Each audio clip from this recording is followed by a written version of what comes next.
Hello everyone.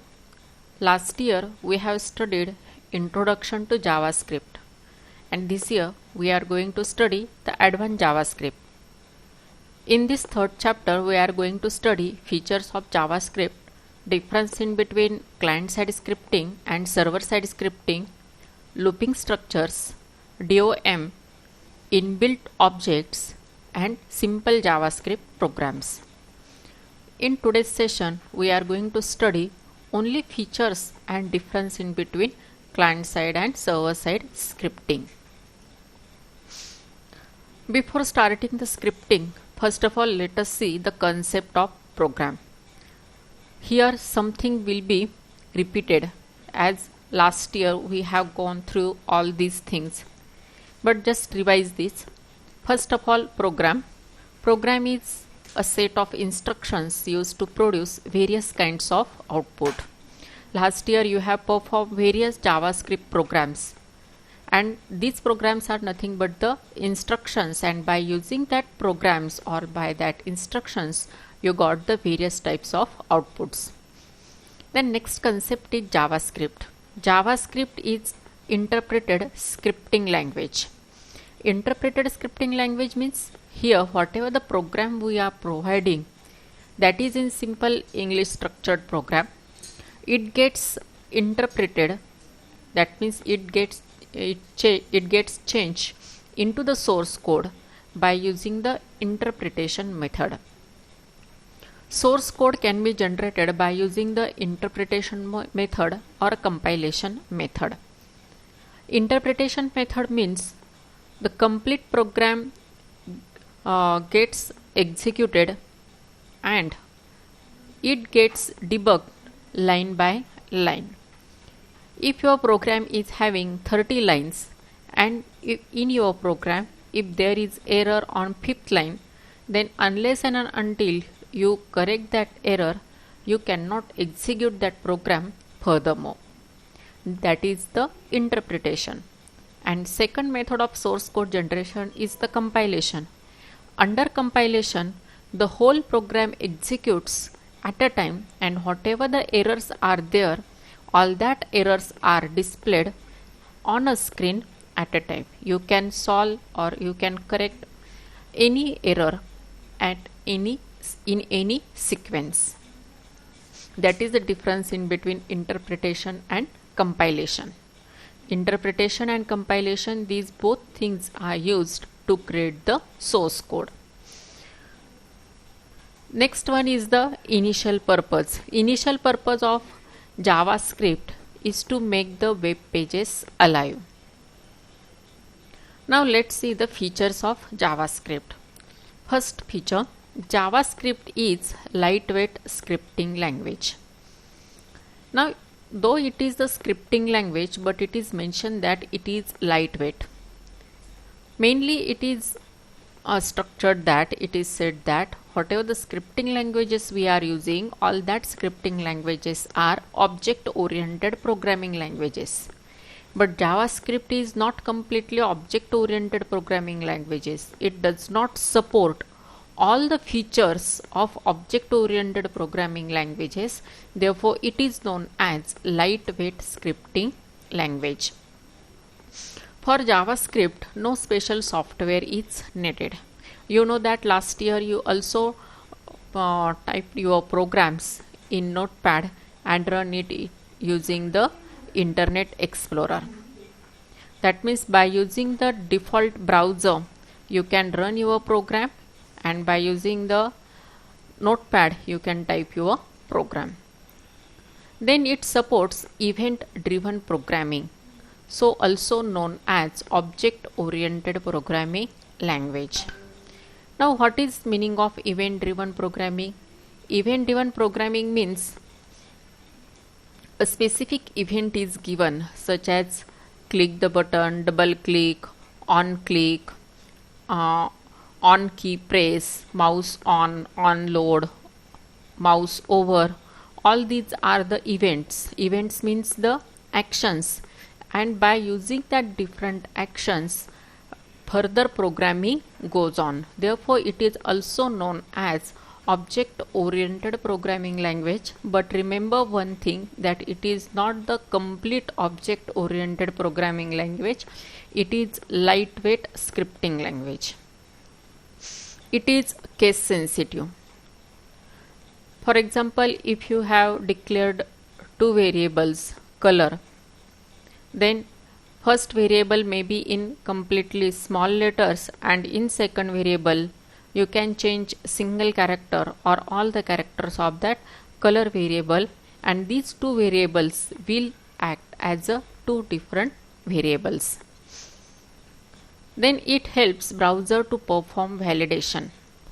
That means validation means we have to cross check the data.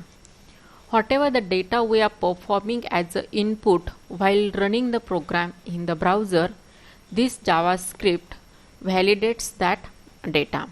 For example, if we enter the PIN code or telephone number or email ID, then the JavaScript validate or cross checks that data if it is in the correct format or not. That is known as the validation.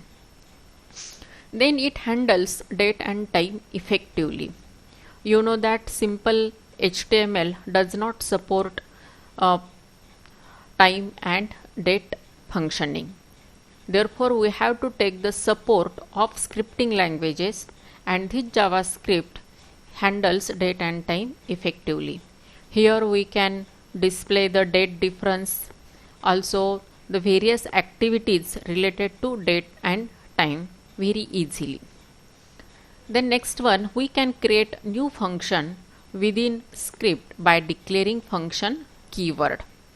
That means if you are using a single function, and within that function if you have to define your own function, that is known as user defined function, in that case you have to use the function keyword, and by using that function keyword you can declare or define your new function. We will see this in further slides. It is called as universal client-side scripting language. Universal client-side scripting means universally this scripting language can be run. It means that we can run this scripting language on any platform. Whatever may be the operating system, whatever may be the software configuration, still you can run this program. That OS may be Mac, that may be Windows, or that may be Linux. Therefore, it is known as universal client-side scripting language. Now let's move further. Types of scripting language. Scripting languages are of two types: client-side scripting language and server-side scripting language.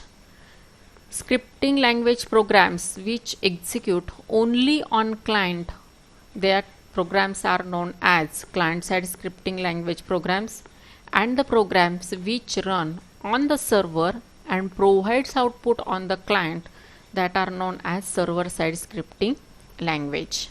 Now let's see the difference in between these two languages. First one is client-side and second one is server-side. First point, client-side scripting language is used as front-end, while server-side scripting language is used as the back-end. Front-end means whatever the data we are using at the front view, that is known as the front end, and the data used at the back side, that is mainly database, that is known as the back end. For example, if you are using the Word, Excel, PowerPoint, whatever the windows you are watching, that all are the front end windows, and whatever the working is done behind that window, that is nothing but the back end. Then in client side, source code is visible, but in server side, source code is not visible or it is hidden, and therefore client side is not more secure, but server side is more secure scripting language. Then in client side, program executes on the client only, but in server side, program executes on the server. Actually, what happens when the program executes on the client? that gives the output directly in the client browser without visiting any else system. But here when the program executes on the server, that program calculates its output on the server and then server sends its output to the client browser, and then user can see that output from the client browser window. The next point, mainly use client side scripting language is mainly used for validation purpose and to reduce the load on server. Just we have seen that all the programs under the client side executes only on the client. It does not visit to the server, therefore naturally it reduces the load on the server.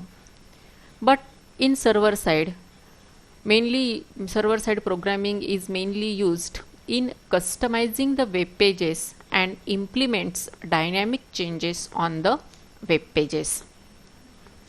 Here whatever the web pages are generated, all that web pages gets customized by using server side, and specific dynamic changes or dynamic effects are provided by using the server side scripting language. Simple example is that when you log in to any window, that time login screen provides username and password, and its validation is given by using the server side scripting language.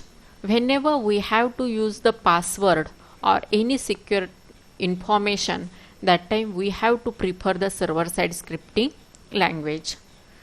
Then in client side scripting language, no special software is required. Web browser works as an interface. Just now we have seen that we can type our program in Notepad. For Notepad, no special software is required. Also for the output, we use our default browser, that may be Internet Explorer or maybe Google Chrome. Therefore here web browser works as an interface. But for server side scripting language, special web server software is required to execute the web pages. For example, Apache server. Here we cannot run the server side scripting software or the programs without server softwares. Examples of the client side scripting languages are HTML5 and JavaScript, and server side scripting languages are Python, C++, C#, PHP, ASP.NET, Ruby, ColdFusion, etc. Python, you may be aware of this Python. Then C#. C# is a type of .NET programming language, that is C#.NET. Then PHP, you are going to study this year, personal home pages, which is based on the server side scripting language. You have to generate the server side and dynamic web pages by using the PHP. Next one is the ASP.NET, Ruby and ColdFusion. These are some different server side scripting languages. This is the difference in between client side scripting and server side scripting languages. Today we will stop here, and you have to write the answers of the two questions. First one is the features of the JavaScript, and second one the difference in between client side and server side scripting languages. Write down answers of these two questions as well as the exercises of first lesson and last lesson, that is e-commerce and e-governance, into your notebook and post it snaps on the group IT exercises. Whatever the data you will be uploading on that group, then its performance will be considered as your internal marks. Therefore be serious about this and upload all the data sincerely on the IT exercises. Okay, stop here.